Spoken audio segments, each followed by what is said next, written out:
નમસ્કાર વિદ્યાર્થી મિત્રો, 24 જુલાઈ 2026ના ડેઇલી કરંટ અફેરમાં આપનું હાર્દિક સ્વાગત છે.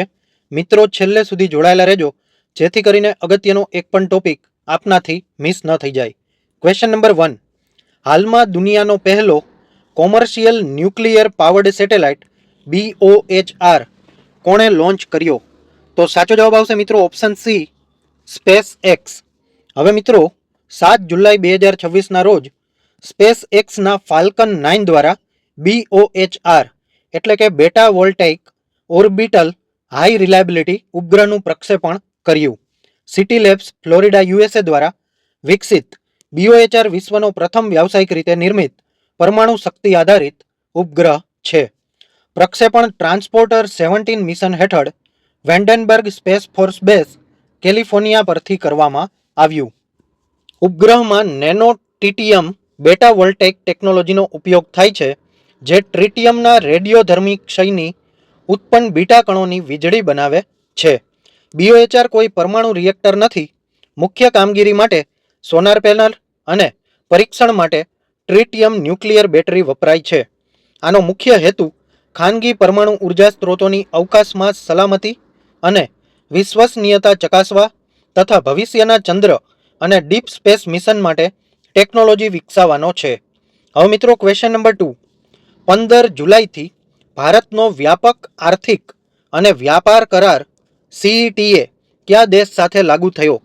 તો સાચો જવાબ આવશે મિત્રો ઓપ્શન ડી, યુનાઇટેડ કિંગડમ.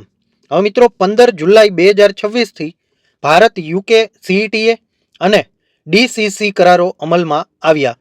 આનો મુખ્ય હેતુ 2030 સુધી દ્વિપક્ષીય વેપાર બમણો કરવાનો છે. યુકેએ 98.8% ટેરિફ લાઇન પર શુલ્ક ઘટાડ્યું. ભારતના 99% નિકાસને શૂન્ય શુલ્ક પ્રવેશ મળી રહેશે. હવે આના મુખ્ય લાભની વાત કરીએ તો ટેક્સટાઇલ, ચામડું, રત્ન જવેરાત, એન્જિનિયરિંગ, મરીન પ્રોડક્ટ્સ અને ફાર્માને મુખ્ય લાભો મળી રહેશે. ભારત તબક્કાવાર luxury car, scotch whisky, chocolate, cosmetics, medical device પર શુલ્ક ઘટાડશે.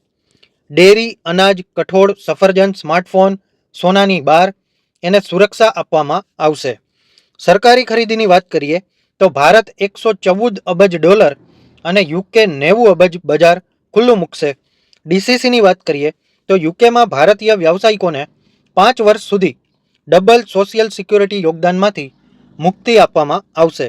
હવે લાભાર્થીની વાત કરીએ તો 75,000+ ભારતીય કર્મચારીઓ અને 900 કંપનીઓને આનો લાભ મળી રહેશે. હવે મિત્રો ક્વેશ્ચન નંબર 3. હાલમાં ભારતના મુખ્ય ન્યાયાધીશે ટાવર ઓફ જસ્ટિસ ન્યાયિક પરિસરનું ઉદ્ઘાટન ક્યાં કર્યું? તો સાચો જવાબ આવશે મિત્રો ઓપ્શન સી, ગુરુગ્રામ. હવે મિત્રો 12 જુલાઈ 2026ના રોજ ભારતના મુખ્ય ન્યાયાધીશ ન્યાયમૂર્તિ સૂર્યકાંતે હરિયાણાના ગુરુગ્રામમાં ટાવર ઓફ જસ્ટિસનું ઉદ્ઘાટન કર્યું. આ 7 એકડ વિસ્તારમાં આવેલું નવું જિલ્લા અને સેશન કોર્ટ સંકુલ છે. પદ આધુનિક કોર્ટરૂમ સાથે 50 વર્ષ જૂના કોર્ટ સંકુલનું સ્થાન લેશે. હવે મિત્રો સુવિધાની વાત કરીએ તો લેડીઝ બાર રૂમ અને ચાઇલ્ડ કેર સેન્ટર પણ રાખવામાં આવ્યા છે. સુરક્ષાની વાત કરીએ તો અંડર ટ્રાયલ કેદીઓ માટે અલગ પ્રવેશ દ્વાર અને લિફ્ટ આપવામાં આવી છે. ભવિષ્યમાં અહીં પંજાબ અને હરિયાણા હાઈકોર્ટ હેઠળ ઇન્ટરનેશનલ આર્બિટ્રેશન સેન્ટર સ્થાપવાની યોજના પણ છે. હવે મિત્રો ક્વેશ્ચન નંબર 4. કેન્દ્ર સરકારે સેન્ટ્રલ વિસ્ટા પુનર્વિકાસ ક્ષેત્રનું નવું નામ શું રાખ્યું? તો સાચો જવાબ આવશે મિત્રો ઓપ્શન સી, કર્તવ્ય ભવન ક્ષેત્ર. હવે મિત્રો 12 જુલાઈ 2026ના રોજ કેન્દ્રીય આવાસ અને શહેરી બાબતોના મંત્રી મનોહર લાલ સેન્ટ્રલ વિસ્ટા રીડેવલપમેન્ટ એરિયા એનું નામ બદલી અને કર્તવ્ય ભવન એરિયા રાખવામાં આવ્યું.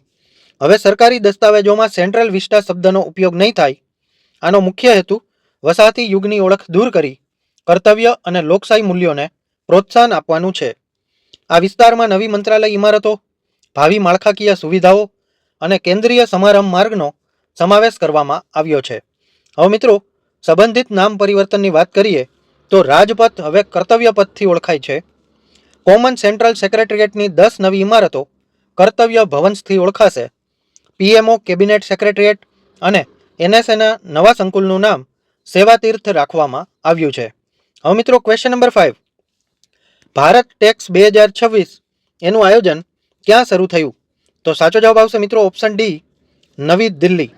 હવે મિત્રો 14 જુલાઈ 2026ના રોજ નવી દિલ્હીના ભારત મંડપમ ખાતે ભારત ટેક્સ 2026નું ઉદ્ઘાટન કેન્દ્રીય કાપડ મંત્રી ગિરિરાજ સિંઘે કર્યું. આ 4 દિવસીય આંતરરાષ્ટ્રીય ટેક્સટાઇલ અને એપેરલ મેળો ભારત મંડપમ અને યશોભૂમિ IICC ખાતે યોજાયો હતો. હવે મિત્રો 1.6 મિલિયન ચોરસ ફૂટ વિસ્તારમાં આયોજિત આ ભારતનો સૌથી મોટો વૈશ્વિક ટેક્સટાઇલ મેળો છે. તેમાં 1600થી વધુ પ્રદર્શકો અને હજારો આંતરરાષ્ટ્રીય ખરીદદારોએ ભાગ લીધો હતો. કાર્યક્રમ પ્રધાનમંત્રીના 5F vision, farm fibre factory fashion અને ફોરેન પર આધારિત છે. હવે મિત્રો question number 6, PM Svanidhi street food hub પહેલ હેઠળ પસંદ કરાયેલા લખનપુર કયા રાજ્ય કેન્દ્રશાસિત પ્રદેશમાં આવેલું છે? તો સાચો જવાબ આવશે મિત્રો ઓપ્શન બી, જમ્મુ કાશ્મીર.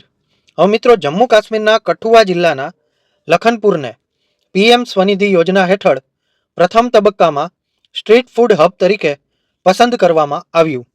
આ યોજના હેઠળ દેશના 50 વિશ્વ સ્તરીય સ્વચ્છ સ્ટ્રીટ ફૂડ હબ વિકસાવવામાં આવશે. પ્રોજેક્ટ માટે 4 કરોડની કેન્દ્રીય સહાય ફાળવવામાં આવી છે.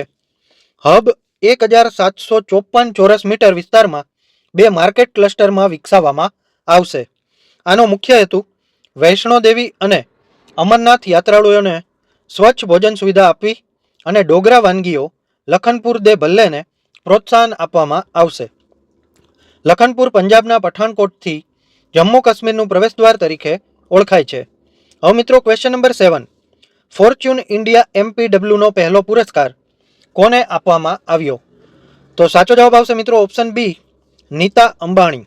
હવે મિત્રો રિલાયન્સ ફાઉન્ડેશનના સ્થાપક અને અધ્યક્ષ નીતા અંબાણીને પ્રથમ Fortune India most powerful women MPW 2026 award એનાયત કરવામાં આવ્યો. તેઓ Fortune India 100 most powerful women 2026 યાદીમાં પ્રથમ ક્રમે રહ્યા. હવે મિત્રો એવોર્ડ 10 જુલાઈ 2026ના રોજ મુંબઈના 4 સેઝન હોટેલ ખાતે યોજાયેલી 16મી આવૃત્તિમાં આપવામાં આવ્યો. નીતાબેન અંબાણીએ આ સન્માન રિલાયન્સ ફાઉન્ડેશનને સમર્પિત કર્યું, જેને 10 કરોડ 100 મિલિયન લોકોના જીવનમાં પરિવર્તન લાવવાનો સીમાચિહ્ન પાર કર્યો.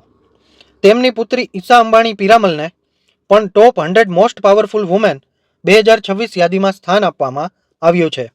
હવે મિત્રો ક્વેશ્ચન નંબર 8, નીડર 2.0 કયા મંત્રાલયે લોન્ચ કર્યું? તો સાચો જવાબ આવશે મિત્રો ઓપ્શન સી, ઇલેક્ટ્રોનિક્સ અને સૂચના પ્રૌદ્યોગિકી મંત્રાલય મેટી. હવે મિત્રો 13 જુલાઈ 2026ના રોજ મેટી અને drone federation of India DFI દ્વારા નીડર 2.0 national innovation challenge four drone application and research શરૂ કરવામાં આવ્યું. આ સ્વાયત્ત પહેલ હેઠળ ડ્રોન ક્ષેત્રમાં કૌશલ્ય વિકાસ માટે શરૂ કરાયો છે. હવે મિત્રો આનો મુખ્ય હેતુ VEGA સીડેક સ્વદેશી ચિપ આધારિત ફ્લાઇટ કંટ્રોલર અને ઓટો પાયલટ વિકસાવવાનો છે. 2 ટ્રેક રાખવામાં આવ્યા છે. પહેલું સ્વાયત્ત સ્વોર્મ ડ્રોન GPS વિના નેવિગેશન કરવામાં આવશે અને બીજું VEGA આધારિત ડ્રોન હાર્ડવેર બનાવવામાં આવશે. ઇનામની વાત કરીએ તો ₹65 લાખ ટોચની 100 ટીમોને VEGA કિટ પણ આપવામાં આવશે. તેમજ સ્ટાર્ટઅપ ઇન્ફ્લ્યુબેશન અને કોર્પોરેટ ઇન્ટર્નશીપ પણ પ્રોવાઈડ કરવામાં આવશે. હવે મિત્રો ક્વેશ્ચન નંબર 9, પિલ્લે સંપદા પહેલ કયા રાજ્યે શરૂ કરી? તો સાચો જવાબ આવશે મિત્રો ઓપ્શન ડી, આંધ્રપ્રદેશ. હવે મિત્રો આંધ્રપ્રદેશ સરકારે 11 જુલાઈ 2026 વિશ્વ વસ્તી દિવસે પિલ્લે સંપદા ચિલ્ડ્રન આર વેલ્થ યોજના શરૂ કરી. યોજનાનું લોન્ચ મુખ્યમંત્રી N ચંદ્રબાબુ નાયડુએ વિજયવાડામાં કર્યું. હવે મિત્રો ત્રીજા બાળકના જન્મે 30,000 અને ચોથા બાળકના જન્મે 40,000ની સહાય આપવામાં આવશે. આનો હેતુ ઘટતા જન્મદર TFR 1.50ને વધારવો, વસ્તી સંતુલન જાળવવું અને ભવિષ્યમાં કાર્યક્ષમ માનવબળની અછત અટકાવવાનો છે. આ યોજના વસ્તી નિયંત્રણથી વસ્તી સંરક્ષણ તરફના નીતિ પરિવર્તનનું પ્રતિનિધિત્વ કરે છે. હવે મિત્રો ક્વેશ્ચન નંબર 10, વિશ્વ યુવા કૌશલ દિવસ ક્યારે મનાવવામાં આવે છે? તો સાચો જવાબ આવશે મિત્રો ઓપ્શન ડી, 15 જુલાઈ. દર વર્ષે 15 જુલાઈએ વિશ્વ યુવા કૌશલ દિવસ ઉજવવામાં આવે છે. સંયુક્ત રાષ્ટ્ર મહાસભા UNGA નવેમ્બર 2014માં આ દિવસ જાહેર કર્યો હતો. આનો મુખ્ય હેતુ યુવાનોમાં કૌશલ્ય વિકાસ, ટેકનિકલ અને વ્યાવસાયિક શિક્ષણ એને પ્રોત્સાહન આપવું તથા બેરોજગારી અને અલ્પ રોજગારી ઘટાડવાનો છે. હવે મિત્રો, ભારતમાં આ દિવસ સ્કિલ ઇન્ડિયા મિશનની વર્ષગાંઠ તરીકે પણ ઉજવાય છે.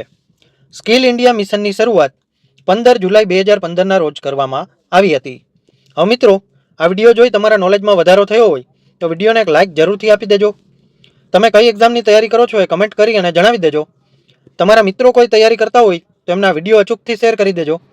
ચેનલમાં નવા હોય તો ચેનલને સબસ્ક્રાઇબ કરી લેજો અને બેલ આઇકન પણ દબાવી દેજો, જેથી કરીને આવનારી એક પણ અગત્યની માહિતી આપનાથી મિસ ન થઈ જાય. ધન્યવાદ.